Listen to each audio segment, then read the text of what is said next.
All right, welcome to Stampscapes Live. If you're watching this on replay, thanks for checking it out.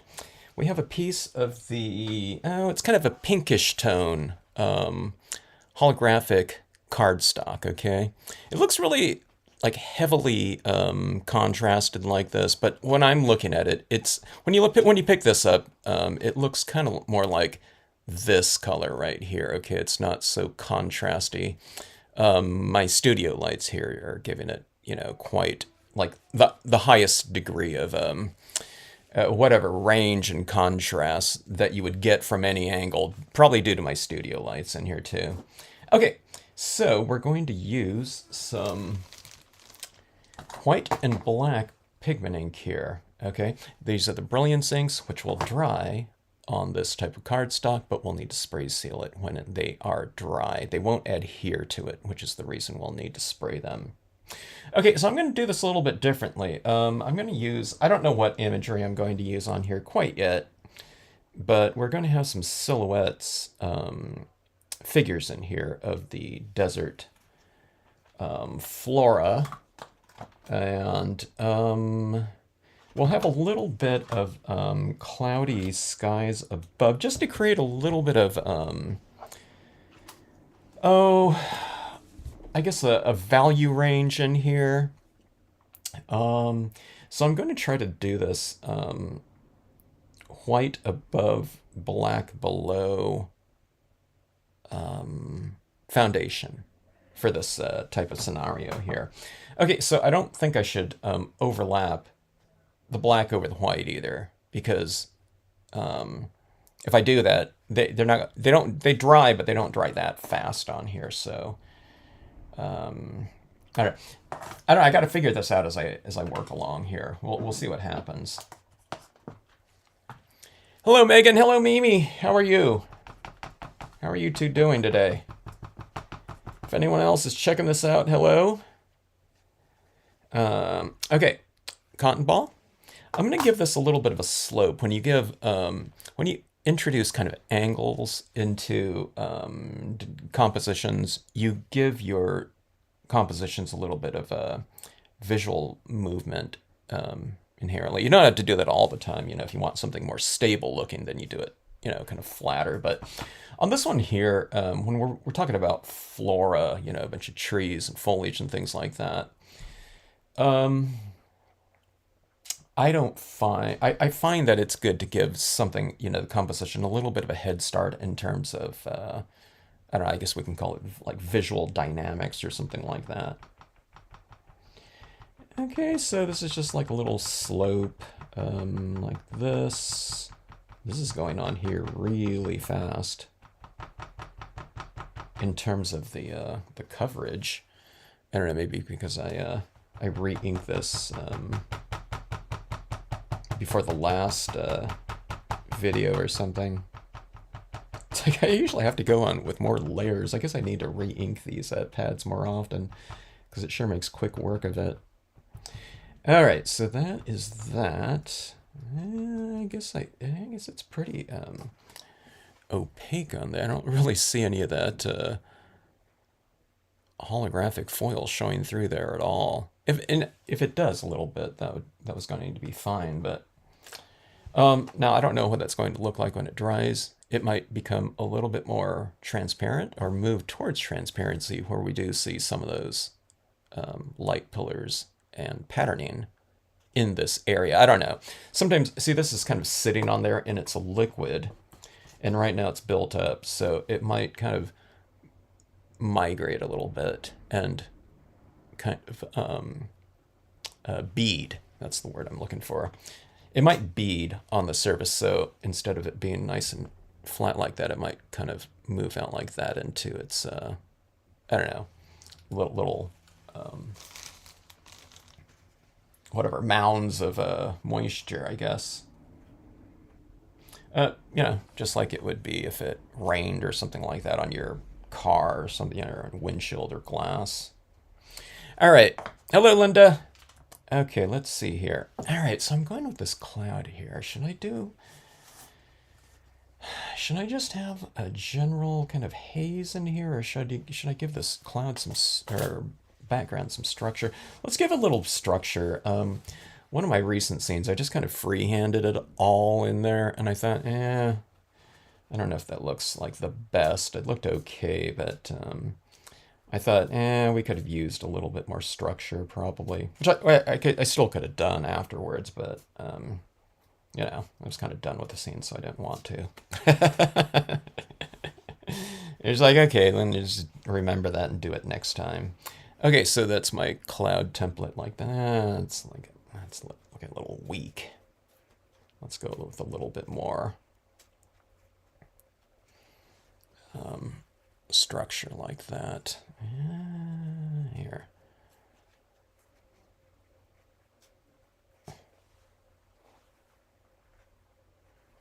Okay, there we go. I don't know if I want to get to go that high though. Let's go down about right here.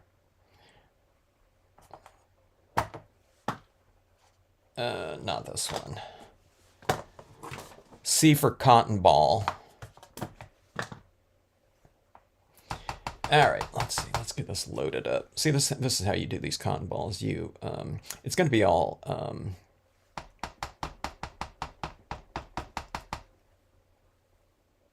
I just forgot the term. It's, you know, like it's like frilly or whatever, you know, frayed. Okay, like that. So you want to mash that down like this, okay, and get it really kind of flat like that, okay. And then you want to also want kind of what. See, every time I do that, you want to push some of that ink back into the cotton ball. 100% cotton ball too, okay? It just doesn't, I don't know, it just doesn't take with like a synthetic cotton, I find, okay? And I've tried a couple because they felt like really, really soft. I thought, okay, I think that would, you know, might work pretty good, but it never did. It's just, and it makes sense too, because synthetics wick moisture, which is why in like outdoor clothing, they make them out of, you know, nylons, polys, you know, capilene, that type of thing, for cold weather hiking, because it wicks moisture away from the body, so you won't get like a, you know, hypothermia. All right, so that like that. Now I'm going to leave some of that. I'm going to leave a little bit of space in between, and we'll try to have some of that holographic patterning showing through to some degree. Okay, let me go a little bit more translucent here, or, you know, a little bit closer to transparent than that last application, just for a little bit of variation here. Don't worry about getting this too even either, because we're going to be stamping it like cacti in front of it anyway. Different foliage, okay? What I'm looking for here is getting a little bit of variation. See, that's a little bit of a thicker white, then there's less right over here, okay? So a little bit of variation is going to give your clouds a little bit more kind of volume and depth. Now I have these spaces in between here, and then I'm just going to attach them like so, and working without the paper towel template, we can get a little bit of a different mark and edge on our clouds for, again, more for textural variation. Hello, Cynthia. Mimi. Oh, I already said hello to Mimi. Bonnie. Candy. Yeah, fun stuff with the paper, huh? All right. Let's build this one up a little bit here, too. I can't believe all these photographs that I'm seeing from the Northern Lights over the past few days in just areas that I just never thought it would reach, including as far down south here as, you know, the San Diego area. You don't see like photographs of like San Diego, but just about, you know, by way of the crow flies, it would just be like in 45 minutes or something like that. But about an hour and a half or so, I can get into this desert state park called Anza Borrego. And I saw a photograph from there that was, I don't know, it was really awesome. It wasn't even a week northern light looking thing. Now, I mean, it might have been time exposure and everything like that, but they got a really awesome photo. And the Salton Sea area, these places aren't very far from here. Just really awesome. So it's like, okay, well, apparently there are northern lights appearances in the south areas, southern areas of the states here. I just don't remember ever seeing photographs like from the past either, but kind of, if we're talking like 20 years, I mean, it hasn't been anything like this, I guess, in 20 years. So when we're talking about 20 years ago, we're talking about film photography, to a large degree. There were digital cameras around at that time, but it was, it was kind of new on the scene. So you didn't have like everyone just going out and being able to take like really fantastic photographs of, these types of events that require long exposures. So I don't know, this will be the first time that we're seeing these types of things like in easily recorded visual history. All right, so anyways, I got stuff like this. See that little tag going off? I didn't try to do that, but it just kind of happened. I don't know. It just the way had this cotton ball, but stuff like that can be pretty cool in terms of getting variation in there. You do these things like this and so much kind of freehand applications, and it's bound to come out different every time. If you're trying to replicate something that you've done before, though, that being said, sometimes it's really hard to get it because of the variation. I mean, I get it. If you do this like 20 times, you'll probably be doing, and if you're trying to replicate, each piece, you'll probably get it, but I don't know, I never get the same thing twice with these types of cloud things, especially on the non-porous papers like this. I'm saying that type of thing so that people don't, when you get into it, if you run into those types of things, you're not kind of sweating it like, oh my God, how did I do it before? You kind of have to let that go if that happens. You might get it, but if it doesn't, don't, let it cause you too much anxiety in the process. Otherwise, you're just going to be fighting the media, whatever the process.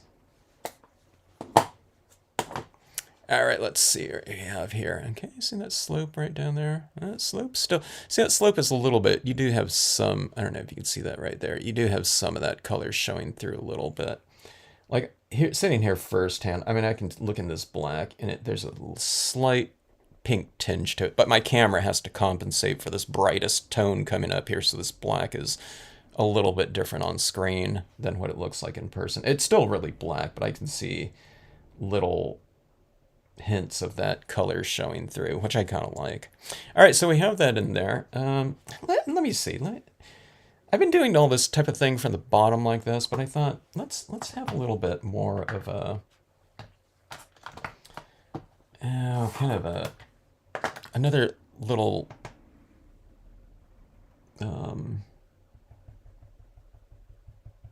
cloud here, or I don't know, whatever vapor up here to just, when you look across the sky, what I mean? It's like there's striations a lot of times. So this is what I have going on right there. See how it's like really transparent right there. I don't know, maybe that's too transparent. I'll add a little bit more. I don't want it to be like invisible, but I do want it to kind of contrast against this a little bit. It's related, but it's just, it's just a little bit of a different version of it in terms of strength. Okay.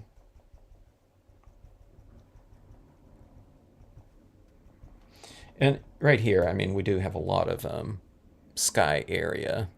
So, let's just vary it a little bit. All right. So we have something like this. This shouldn't go, it shouldn't be a really long process. Yeah, that's really bad. All right, I like, you know what I mean? I say don't sweat it, but that's like, that looks like really blobby right there. So let's just add a little bit more. Sometimes it's hard to see because I have all this glare coming into my eyes, so when I hold it up at the screen, okay, that's better. I can see what I'm doing a little bit better sometimes, like on screen here, you know, through my camera. All right, so that's a little, yeah, that's better. Right. See how, yeah, look at that, like cloud above those light pillars like that. Doesn't that look real kind of dimensional like that already?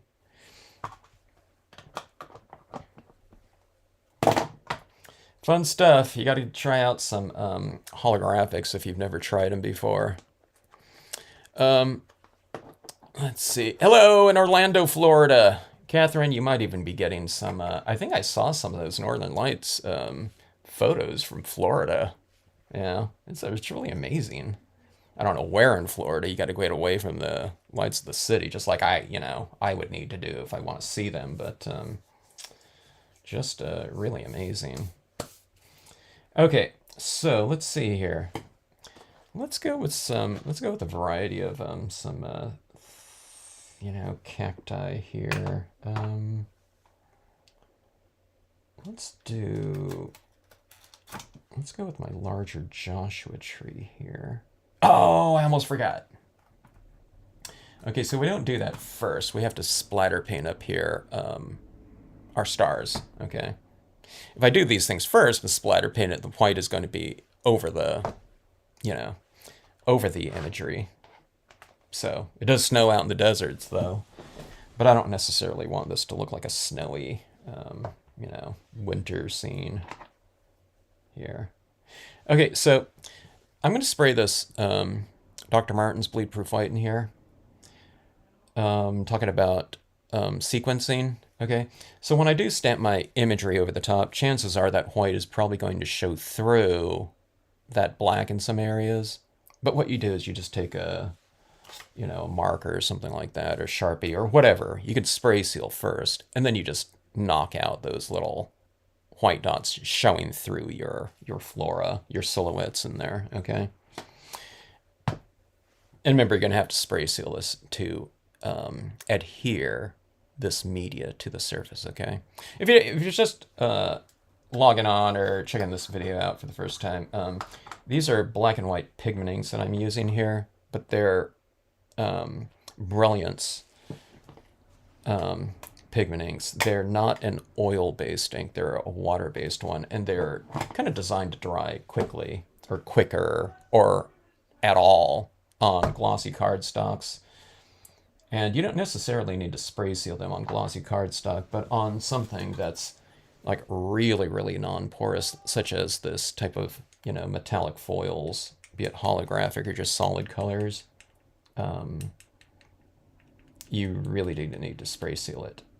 Now, that's because I'm using these pigment inks to do like blending, and I'm manipulating them on the surface. If you just want to stamp on the surface, you can just use StazOn, not spray seal.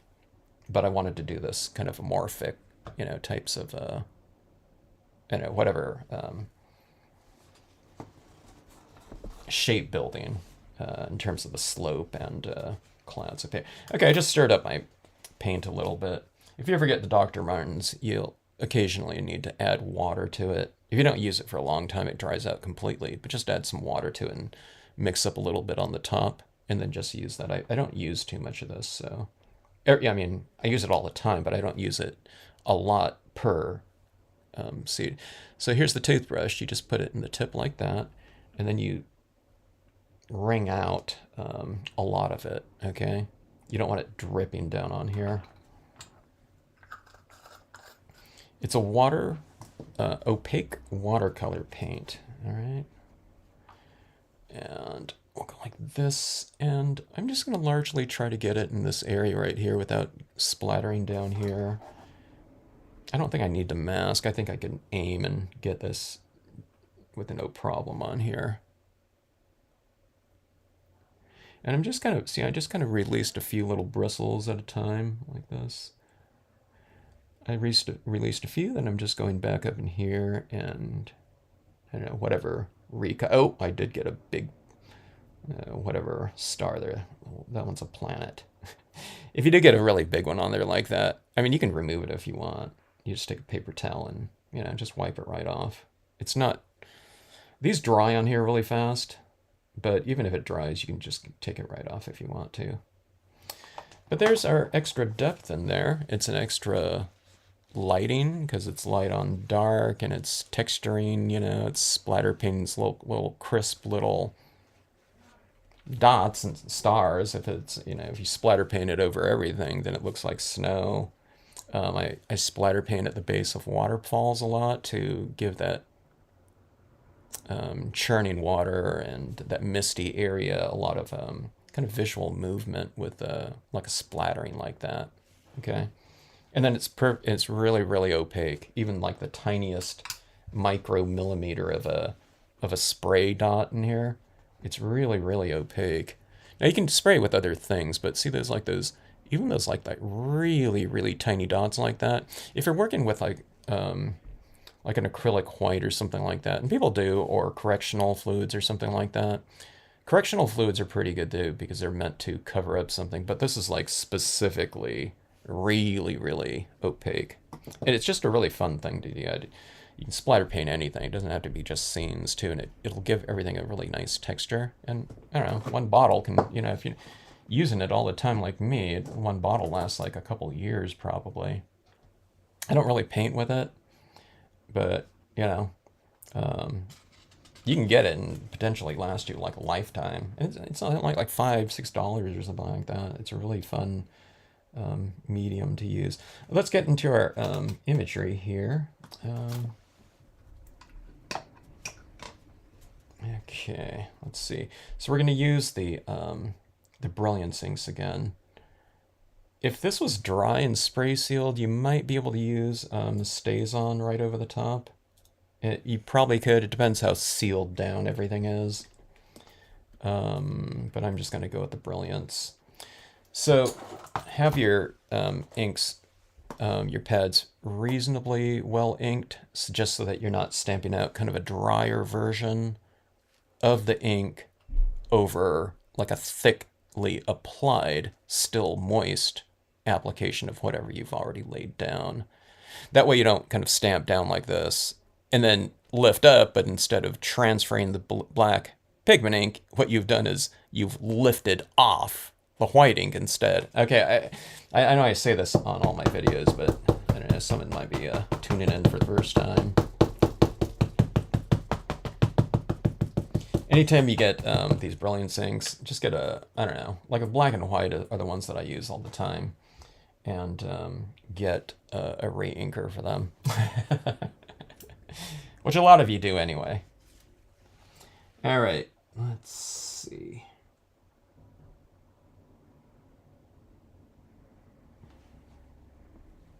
I don't know how it's going to stamp out down here in this really thickly applied black down here. I might be doing a reverse type of application down here where I might lift off, and I might have lifted off some of that black because it is so,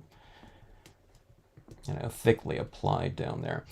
Okay, I'm not pressing like super hard, but you want to have even pressure, pretty even pressure, okay? And then I let that transfer a little bit.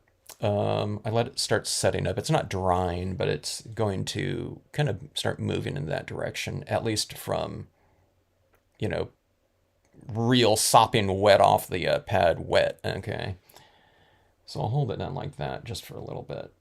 And I think that gives me the best chance of a strong impression on there. It was a little bit weak in some areas like that. See, it did kind of, I can see a lot of the ink on here. It was like a vacuum effect. Okay, I don't know if you can see that on there. But see, it's still, it's where it's glistening, it's still a little bit wet. So it didn't transfer perfectly, okay? But I'm going to spray seal this off, and I'm just going to go in with a Sharpie pen and do some touch-up work on here, okay? Let's see where it, okay, I think where it didn't transfer really well. Now, I could have held it down longer. I'll hold it down longer the next time. But it looks like it really applied really well. Mostly where the white was, I guess. See that like that? It's really solid, but then right here, there was a little bit of that vacuuming effect as I lifted the stamp. You know, it was still moist on the you know, between the stamp and surface like that. So okay, let's do that again. Let's go for another one here. Or should I go for the small? Let's see what here. Okay.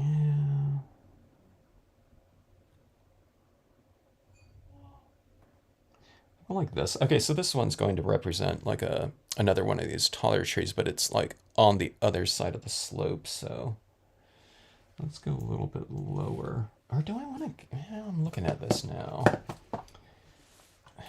I want to get some different shapes in here. So I do have the organ pipe cactus. Then we have the saguaros and the ocotillo. We have so many choices here. Okay, this one's gonna dominate, I think. A little bit too much. Oh, okay. I lost my all my ink there on that one. My precious. I should have stamped it off on something else, and just started the card around just one impression. Okay, let's go for the smaller one right here. I don't want just one type of each. You know, what plant in here.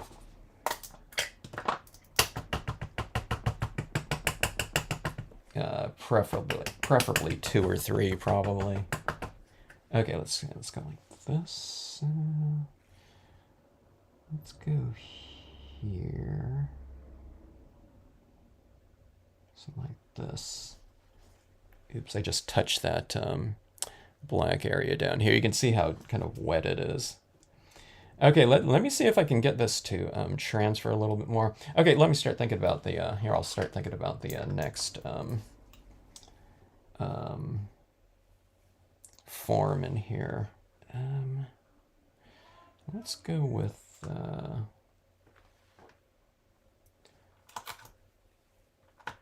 let's go with a small organ pipe in here, yeah.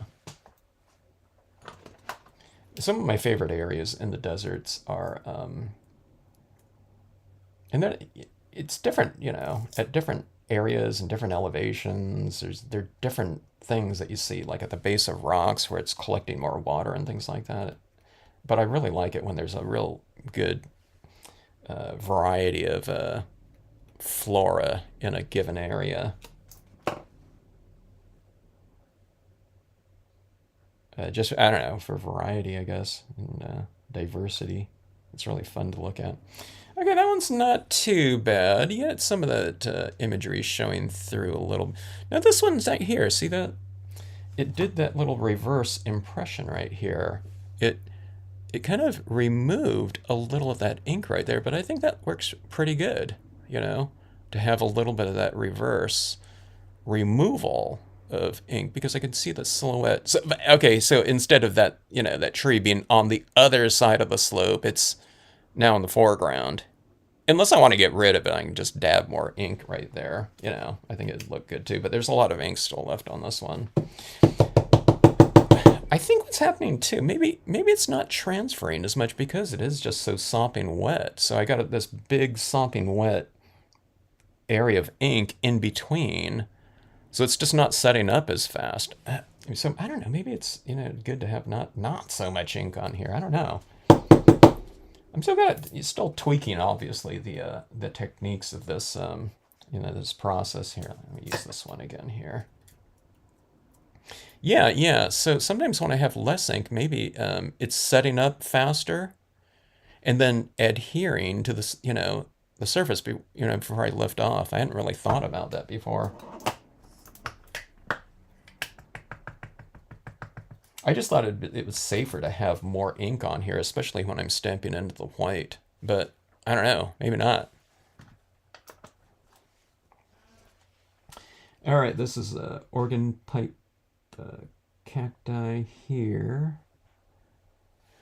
Let's see. This type of special effect cardstock gives my nerves a workout. Well, the one thing about this, Catherine, though, There is no more user-friendly medium or combination of media out there because at this point in time, well, the Dr. Martens wouldn't be so easy to remove on here, but all this Brilliance ink, if I don't like it, I can take a towel and wipe the whole thing off and it'll come right off. You know, like a wet paper towel, or you can have like a rag, like a cloth rag, and just remove all of that off. Like even if I just touch here in that black area and I remove, it's like removed like all of that ink that's down on there. All right, there we go with that. That's interesting. You know, a little opaque or a little transfer and a little bit of removal like that happening at this, you know, in the same impression. Okay, so let's see. Let's go like this around here. I'm gonna give this a little bit more pressure on the top of it with less pressure down below, and let's see if I can get less of a reverse impression. In other words, lifting of the ink.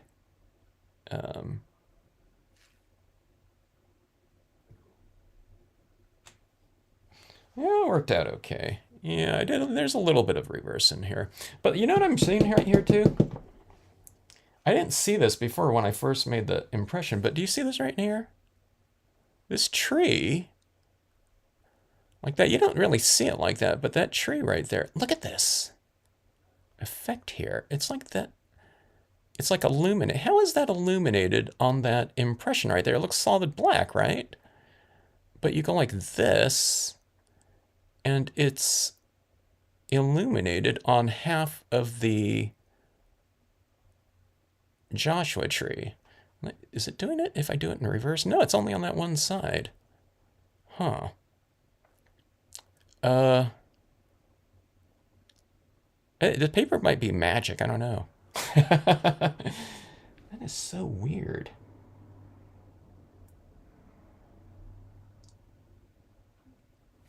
I don't know how it's doing that, folks, but it is really cool. It's giving, I thought it looks like it's a silhouette like that, but at certain angles, it's very dimensional like that. It's rounded.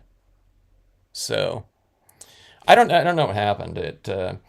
There might have been some of it that removed some of the white underneath. I don't know. I have no idea what's going on, but I won't question it.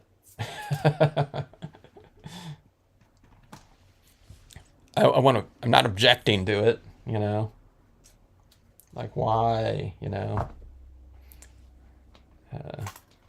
Okay, let's see here. So this is a Ocotillo. Let's get a little bit of this going on here. Ocotillos are really cool.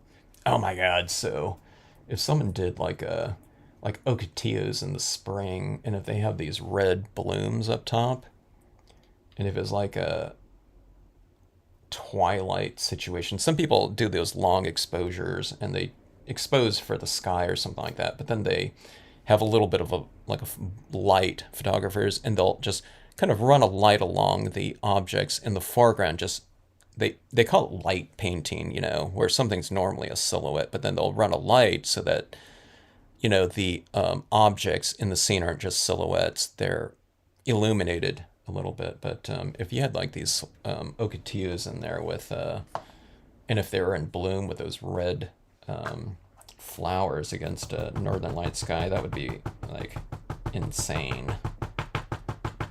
It's something that probably no one's ever caught before, if you know, because it's like I said, I heard this is like a once in 20 year type of northern light effect, you know, where you're not normally seeing it anywhere, you know, close to the southwest.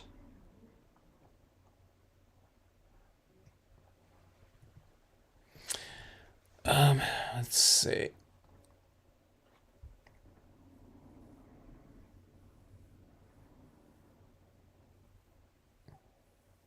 Yeah, I'm trying to figure out what you know, predicting what the composition is going to look like too, Linda.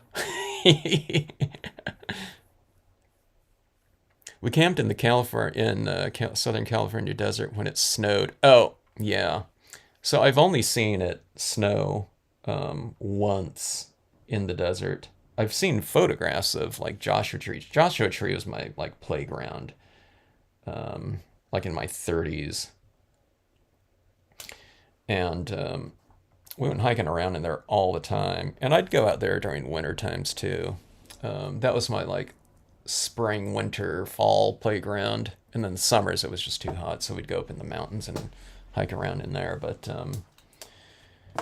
um, I usually avoided it out there when it was going to rain, of course, because you don't want flash floods, even in the areas, the city, the towns kind of leading up to the national park. But okay, so I always saw those photographs of the snow in there, and I always wanted to see it one of these days. Just I don't know, just witness that. And I finally did about 2 years ago. We went out there, and it was snowing at this elevation that was like 4,000 feet lower than Joshua Tree. So it's like, okay, there's going to be snow up there for sure. And it did snow. And it was coming down pretty good. But then we kind of hiked around a little bit out there. It was snowing a little bit, and then it was kind of mellow, without anything. And we were only out there for a few hours. And when we were driving into the park, when we got there, everything was pretty much dusted over with, I don't know, a couple inches of snow at least or something. And but when we were driving out, there wasn't one speck of snow that anywhere that you can see. I mean, maybe I saw it like in the shadows, like in one area, but it was like zero, I don't know, whatever evidence that it had ever snowed just like 3 hours earlier. And it wasn't like warm out there either, but it was just, certainly warm enough to melt the snow, obviously. But it was like, okay, that's why I've never seen it before, is because when it happens like that, when it snows like that, it's like gone and like, I don't know. It might have been most of it melted. For all I know, it melted off in like 30 minutes, after it got to a certain hour or temperature. All right, so that is that. Let's see here. Let me see if I need to do a little, some tweaks here and there. So like that. Okay. It could use some sort of focal point. All right, so who is that? So this is where it gives my nerves a workout. Not really, though, but I'm thinking about putting something in here, like a little focal point, like a deer or something like that. And I think we'll do that here. Now, if anything doesn't come out, all you do is you just wipe it off. But the thing is, though, I'm doing it right in front of that cloud right there, and all this is like a wet. I don't really feel like, redoing all that, in there. But in the name of all things scenic, it is worth a try here. Let's see. I'm looking for, let me see. I didn't know I was going to do this one, but I'm looking for the smaller version of this guy. Oh, here we go. I'm searching through this like pile of rubber next to me.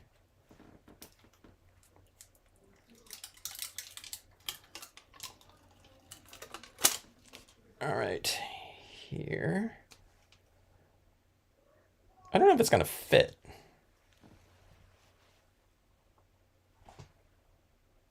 Okay, it's gonna fit down here. There's not enough space right in here.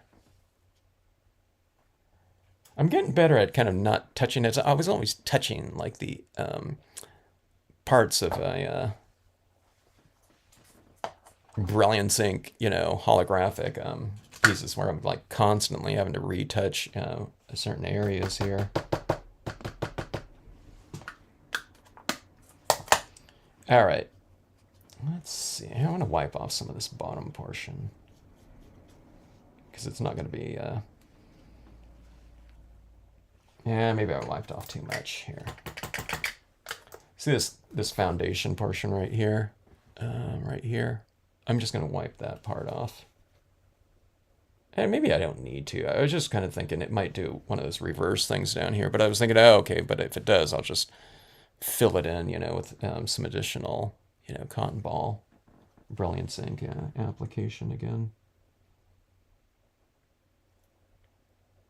Now, if I knew I was going to stamp this figure in here, I would have left a little bit more space right in there, but oh well. You just got to do what you got to do. Hey, Candy, do you remember where you camped? What desert you camped in?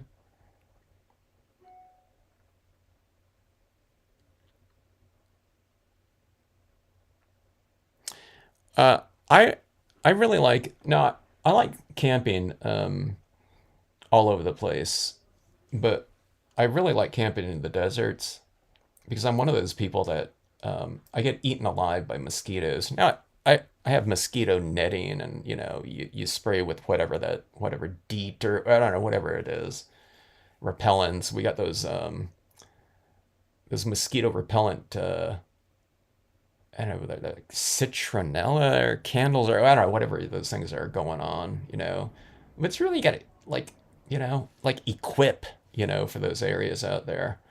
So the thing out in the deserts, there's nothing, because it's too dry, unless you're around a water source, of course. But yeah, I don't get bothered by bugs out there, that eat me alive. But also the deserts, the guys are really nice. In a wooded area, you get all that, taller trees kind of blocking out a lot of the night sky in a lot of places, a lot of campgrounds. But the desert, you can see this like big expanse out there. All right, is that long enough? Yeah, okay. Looks okay. It's stamped out a little bit lighter, but I don't really have a problem with that. It looks like it's a little bit lower. Now, see that right there? I don't want that. See where its legs are right there? Or do I? I might want it like behind the slope more, so I might fill this area in right here.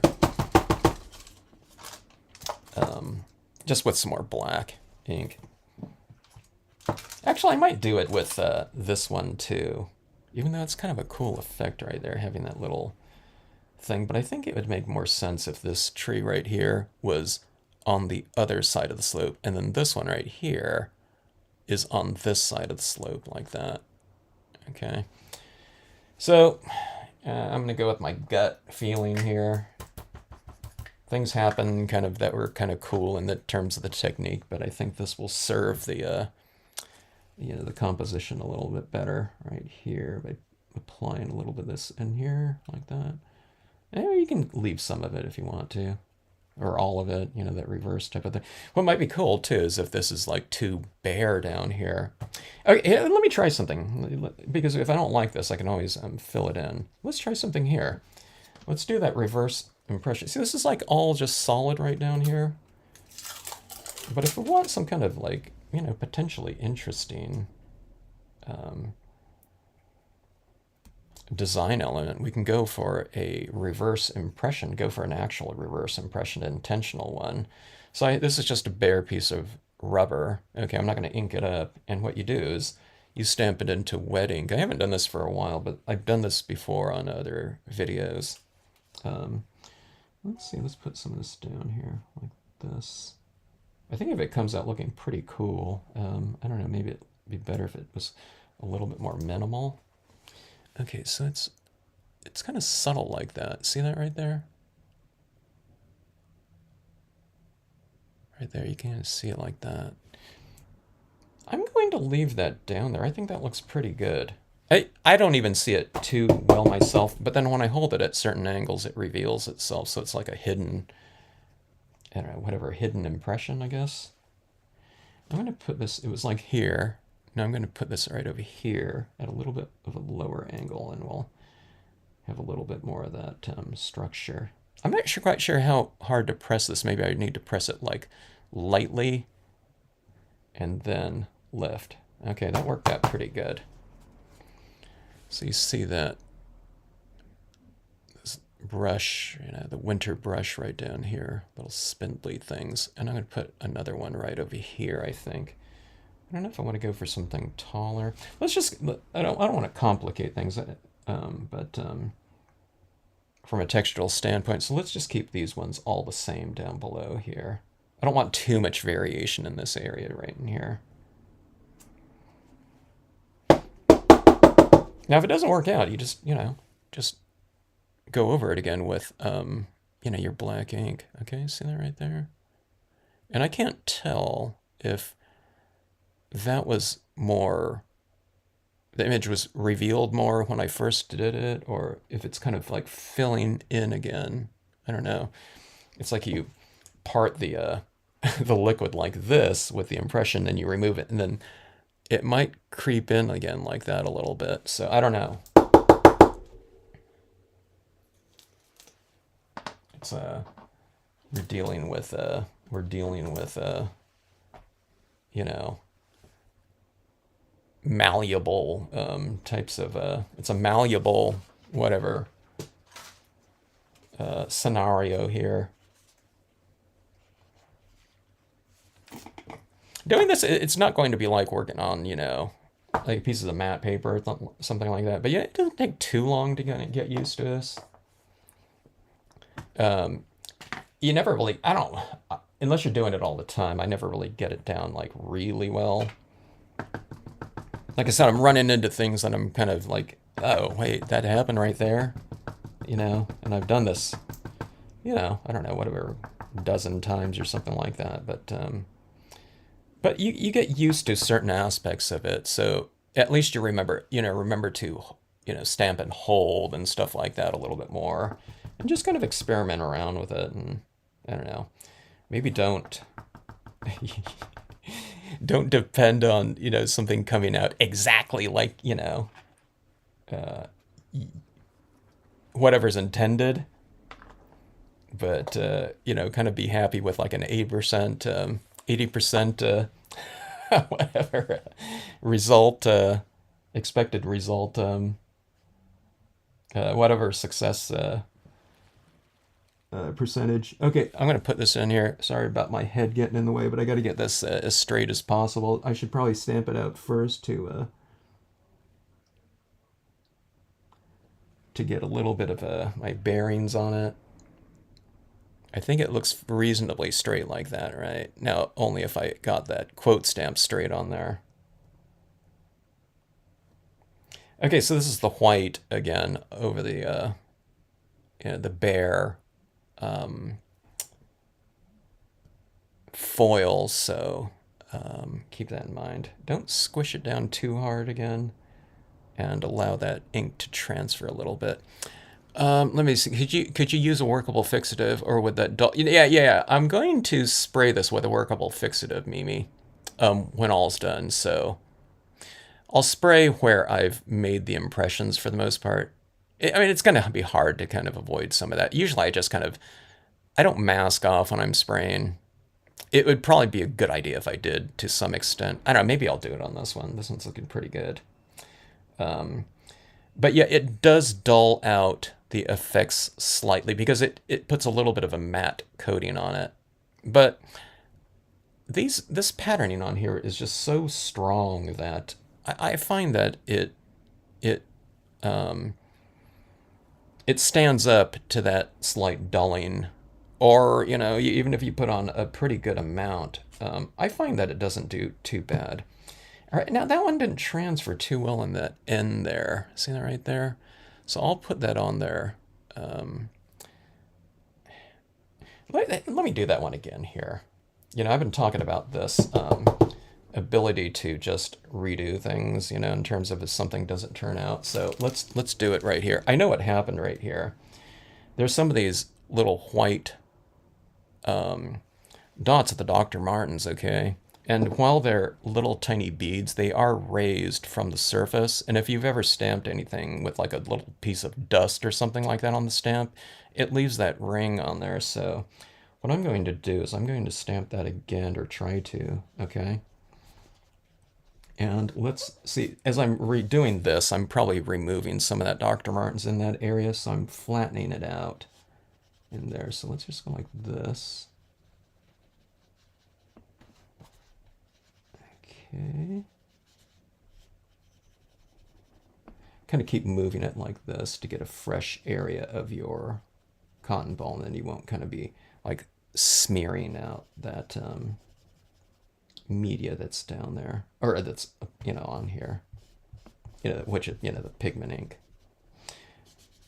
Okay, so that looks pretty bare right here. Let me see. Let me remove a little bit more here. Here. Extraction with a cotton ball. We got these like baby cotton swabs. I don't know if they're going to work for me too well, because they're really firm and they're really super puffy, so they don't kind of like unravel very well. We don't have a new baby or anything like that. Okay, so here we go. So that's a little bit flatter there, okay? There's a couple specks of stars right in there, but see, I've removed a lot of it. So you can see how textured it is around here with that, and that's the way it was up there too. It's because I wasn't really thinking about, whether I was going to stamp a word stamp up there or not, but it looks kind of bare up there without anything. Okay, let's see. Now let's try that again. If we don't get it, then, I might rethink it. There is a little bit of that, whatever, Dr. Martens pebbling up there. But let's see if I can get this a little bit better here. It's one of those things about stamping, wet media into, those non-porous things. If you get it, okay, so up here too, there's the StazOn. I don't have the reinker for it, but there's the StazOn white, which would probably be a better choice, because it would, dry like instantly. And I think it's fairly opaque. I don't know, but that might be easier than stamping some of this gloopy, wet media onto the surface where it's not absorbing at all. Okay, let me try this again here.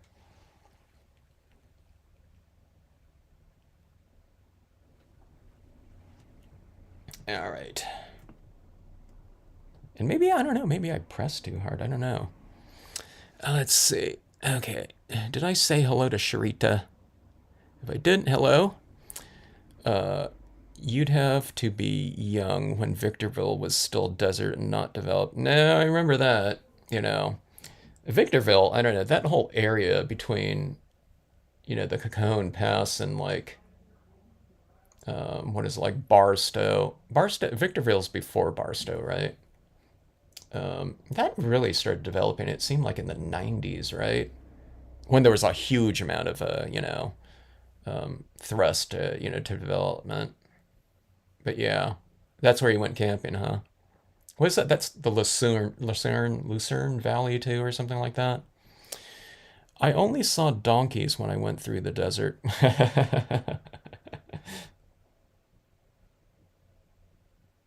I don't think I've ever seen a donkey. Are there wild ones out in? I think there's wild ones out in Death Valley from the the mining days out there. I think it was, yeah. It's either there or it was horses. There's like some wild horses somewhere. But I thought there was donkeys out in Death Valley. You never see photographs of them, though. All right, do you think that has transferred? I wonder. Victorville mostly. Okay, it wasn't built up then. I'm also a mosquito magnet. Yeah, our blood is just, yeah, it doesn't affect a lot of people, but some people it does. Hello, Nancy. Apple Valley. Death Valley. Yeah. I only camped in Death Valley once, but we go out into those, the sand dunes around Stovepipe Wells, and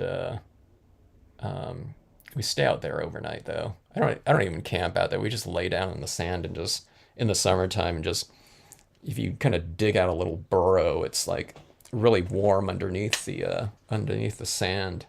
I don't know how much sleep I really get out there, but yeah, I love Death Valley. I love Death Valley. Then if you're going up the 15 and if you turn left, you go into Death Valley when you're in uh oh yeah, what's the name of that little stop out there with the world's largest thermometer. All right. Okay, that's better. Okay, so I'm pleased with that right there. Okay, opaque enough. Yeah, so when you're making your impressions with your word stamps, just make sure that you stamp and hold for a half an hour.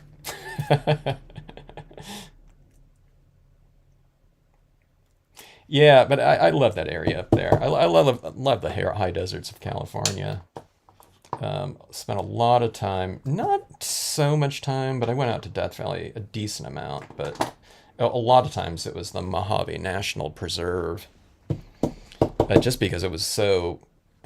I mean, there's people that live out there too, so I don't know how much you can say it's untamed, but it's not a national park; it's a national preserve, so you can get too many people out there. And I might be gone for an entire weekend camping and hiking out there. And if you're not in the main campgrounds closer to the paved roads, I might not see another person for like the entire weekend.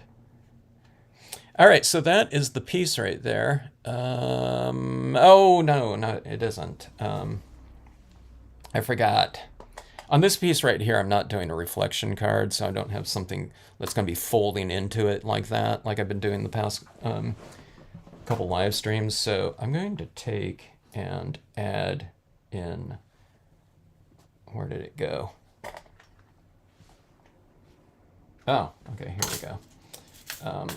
Some of the crystal rhinestones, and we'll add, some of the little twinkly elements to the sky. I figured this one's going to be mostly about sky. Well, I mean, the reflection cards were too, but, we can add in some pretty cool little elements into this, I think. By way of raised bling here. The other one,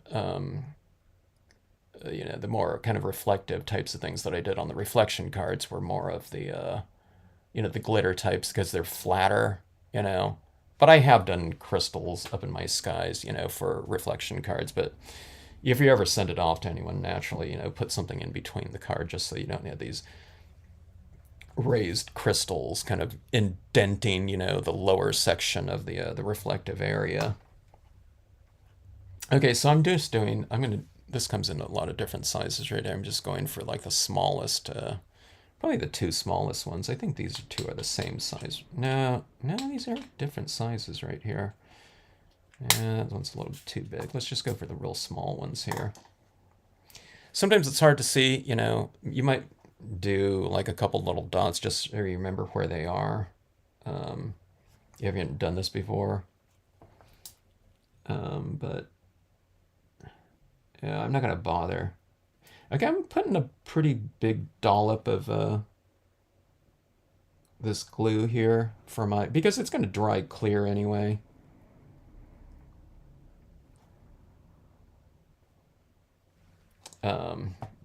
So a pretty big dollop of glue like that. I don't know, just sometimes when I put these rhinestones down, sometimes I thought, I don't know if I put enough glue, Maybe that was with my old glue. This barely art really sticks really well, so maybe I don't need to worry about it. All right, let's see here. I feel like I'm playing, did anyone play Operation? I feel like I'm playing that game right here. That one, I wasn't even sure if that was a bit of glue. I thought that could have been Dr. Martin's. Yeah, so playing that game, Operation, if you haven't done this, maybe, bust out that game out of your closet and get some practice with the, what was it? The needle was the the hardest thing to lay down.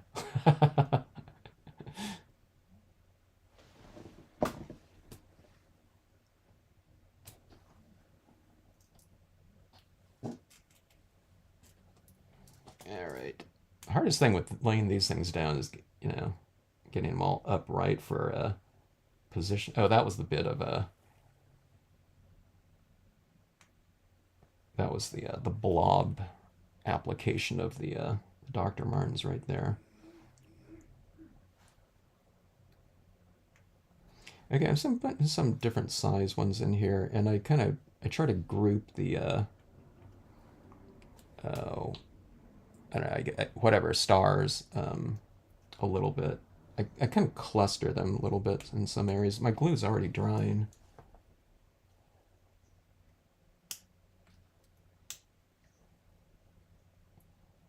Someone told me about this gem picker, and it's like really made my life a lot easier after my initial applications of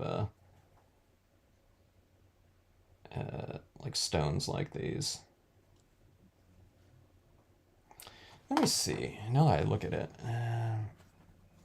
I dropped one right there, but I don't want to grab it because I'm gonna get ink on my. I'm gonna remove ink if I do that, I'm sure. All right, let me see. Let me get a couple little other areas here.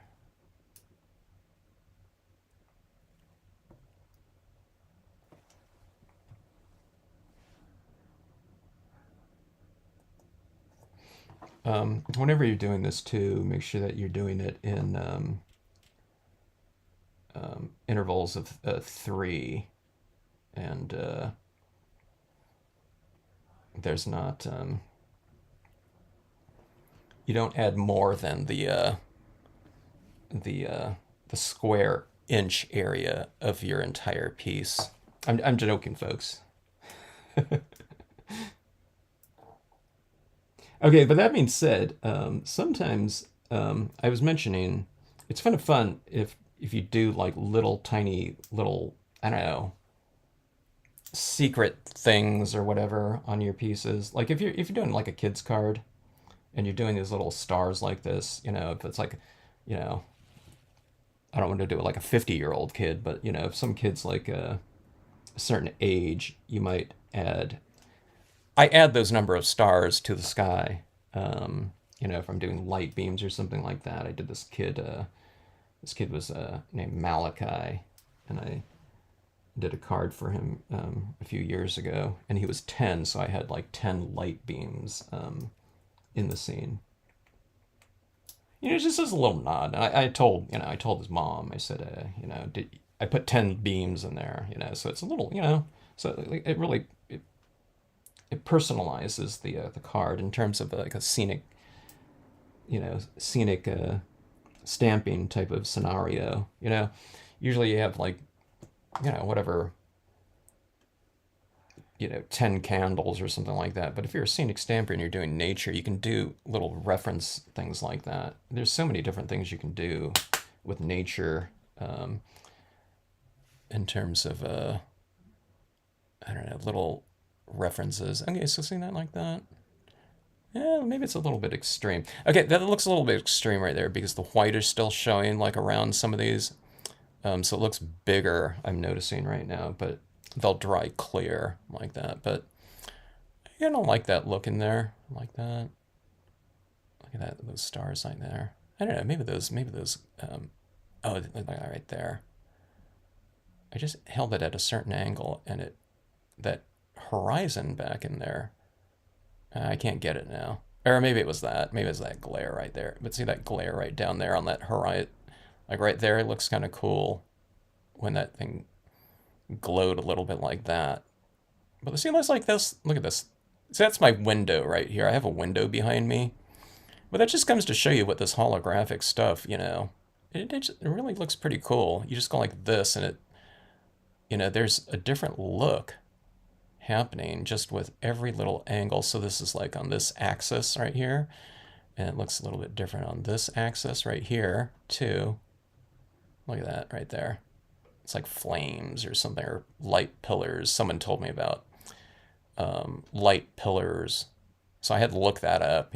Someone in Canada told me about it.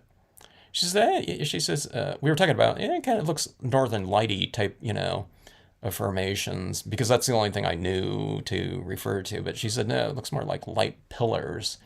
And that's when there's like, it's usually like man-made lakes, lights or something like that, shining through and whatever, refracting in like the fog above the, whatever, a city or something like that, or whatever is putting off those lights like that. But I don't know. This stuff's just like fun stuff. I'm just kind of getting reacquainted with it in some ways after not using it for, I don't know, probably a few months, or no, might have been longer than that. But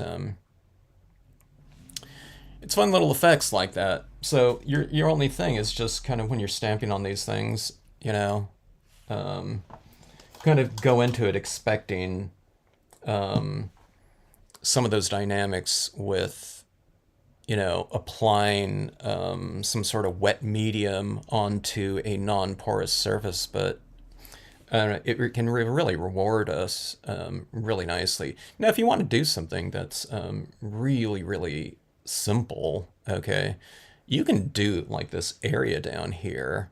You can kind of mask it off. Like, you can rip a paper towel or a piece of paper and cut, this little slope down. I'm just saying, example, if you did like something exactly like this, okay? And then you just apply this ink down here with stays on, okay? And then you stamp out all your imagery in stays on, okay? But now if you want that amorphic cloud thing type of thing going in there, you got to do that with the, the brilliance. But you can get some pretty cool effects just with, silhouettes against that, type of sky in there. And they would stand out. These trees would stand out okay. Like a strong enough silhouettes against that background. I mean, this is a really strong, super contrasty background like that. It isn't so much in some angles. Like, if I'm looking at, like, see, what I'm seeing a lot from my angle, it's mostly like pink like this. Not exactly, but because I'm seeing it under a different light. But even in the highest of contrast, like here, I'm talking about like right up in here. You can just use your stays on ink and just stamp silhouettes against that background in there. What I think really helps though is to give it. I've mentioned this over and over again, but to give it that depth in there. There's a certain depth just with the holographic, but when you put those stars in there like that little splatter painted star type of thing, or if you don't have that, you can just add little dots in there with your acrylic paint pen too, or maybe a gel pen would work too. You'd have to add quite a few of them in there though, potentially, or you can just leave it, more minimal, kind of twilight type of effect, first star of the night type of thing coming out, but it'll give you a little bit more I don't know, textural depth and lighting in there. And it's kind of nice to have something kind of at the top end of the spectrum or whatever in terms of lightness. So you'd have those things contrasting against the dark like that. And it's pretty fun to do. Oh, Baker, thank you, Nancy. Yeah. Baker, you turn left if you're heading out towards Vegas, heading east, and you're in Death Valley. And if you head right, you're in the Mojave National Preserve. So spent a lot of time out in the National Preserve out there. Led group camping trips out there, back in the Outdoors Club days. Had big, huge outings too, with like, I don't know, 25, 30 people at times sometime. But yeah, it's just so much fun. I love it out in the deserts. A lot of bling in there, Bill. I love the microblading cotton swabs. I've never heard of that candy. Teeny tiny sticks, so useful. Oh, are those little applicators that people use for like inks then? I'll take a look at that again. But yeah, I totally forgot about those. I think who used those? I might have those actually. Are they the ones that have that kind of, they're more like pointed at the end and they're like typically on like plastic holders or something like that? I think KP might have sent me some of those from Art Foamies. Yeah, I need to take a look at and see if that's it. You know, if we have a friend in Apple Valley. Oh, recently lost his wife. Sorry to hear that. Glad you like it, Mimi. It's fun stuff. Now, there's other types of things you can do too. You know, there's other type. Okay, so I'm working on. If you work on holographic cardstocks, quite often they're more dynamic than. It's hard to imagine, a holographic anything is kind of mellow, but just in comparison to the holographic cardstocks, the holographic printable vinyls, I mean, who would have thought that's mellow looking? But just in terms of contrasting against this, you know what I mean? It's not as dynamic. But if you just look at this alone, you would never call that kind of, whatever, mellow usually, but just in contrast to it. Okay, so what I'm getting at is the printable vinyls, though, you can just stamp right on, and it's like dry if you're working with water-based media, okay? You can stamp all kinds of different things on there and not worry about this kind of, wet aspect, impression quality things. So here's a dye-based, Brilliance ink, StazOn, and VersaFine Clair. I don't know, the VersaFine Clair still kind of shocks me, but see, I did this, I thought, okay, then we can use the VersaFine Clair on here, which it puzzled me because that's oil-based, but I found out that if you just kind of scratch along on there, a dry impression of the Clair still scratches off, where these other ones are just nicely fixed, okay? These are water-based media. Oh, well, not StazOn, that's solvent-based. But you can, you can do this kind of a composition on here, and you're not worried, you're not thinking about any of that ink transferring ability issues like at all, because you can just stamp right on here, and it's like this type of paper is grabbing it and drying like almost instantly. It's almost the opposite of this.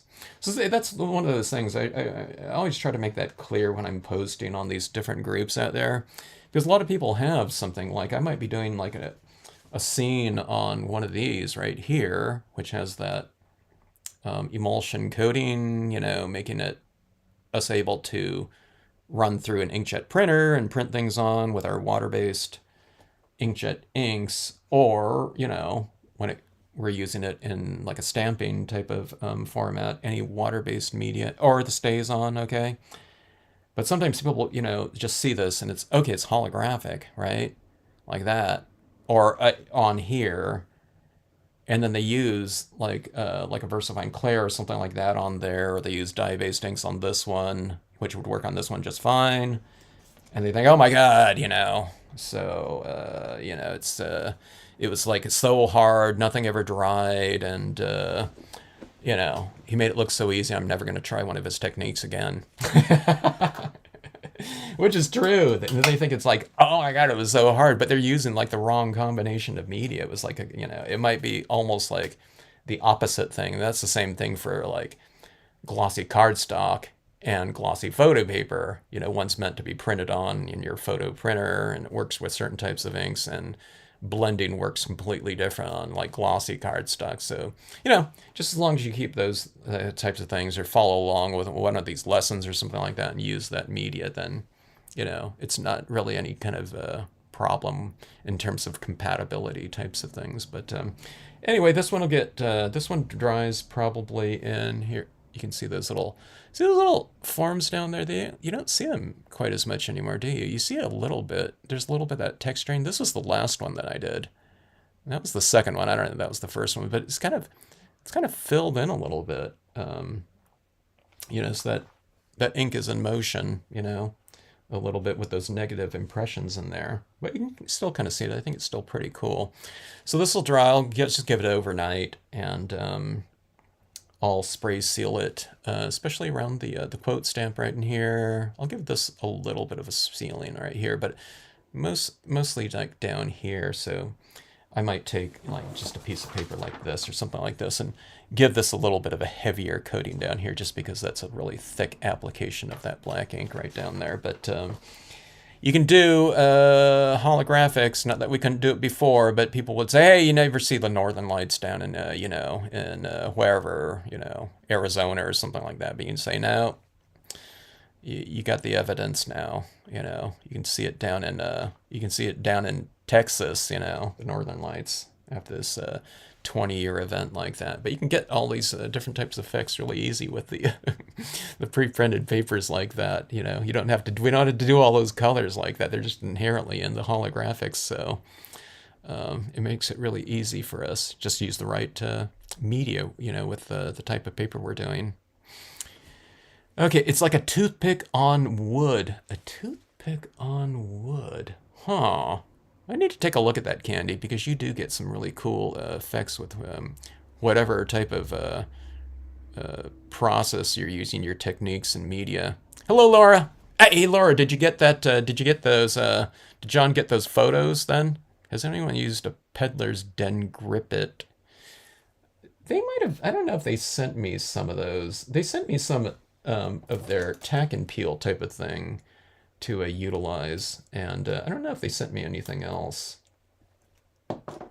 But for me, in terms of what I'm using it for, I really like just cotton balls and cotton swabs for my use, because I'm usually going for some sort of like really soft application of something. And I find that cotton's just about, cotton balls and things like that. I mean, that's their purpose, is being like soft, right? So it's something that's kind of tailor-made for the types of applications that I'm doing with those types of things. I was gonna frost over some of these little stars in here to get them like a little bit of a glowing type of look. But I think with the crystals in here, I think that's enough kind of textural diversity in there. I don't want to get things like too busy looking in there. There's my little star down here. Like I said, I'm going to knock that off when it dries so I don't get this like drag mark in there, because that's right above one of those reverse impressions in there. I could like wipe it off and, ink it over again and do another impression in there, but I don't want to. No photos. I think you had to be north of Tucson. Oh, that's a bummer. Yeah. Glad you like it, Cynthia. All right, folks. Hope you have a great rest of evening here. There's our, I don't know, whatever, the light event over the desert. I don't know, whatever. We'll name it something. If anyone can think of a good name, put it down in the comment section below this posting. All right, folks, thanks for joining in. Hope to see you on the next live. And if you're in any of those areas, and if it's still happening, I hope you're able to see some of these northern lights. I need to get out to the desert if I'm going to, if it's still going on at all. I have no idea. But I don't know. It's really been great to just see the photographs of, what's going on everywhere. A lot of people that, in these like stamping groups are posting it, like I said. So it's just so awesome to see that type of thing in those areas, even on photographs. All right, thanks, Sharita.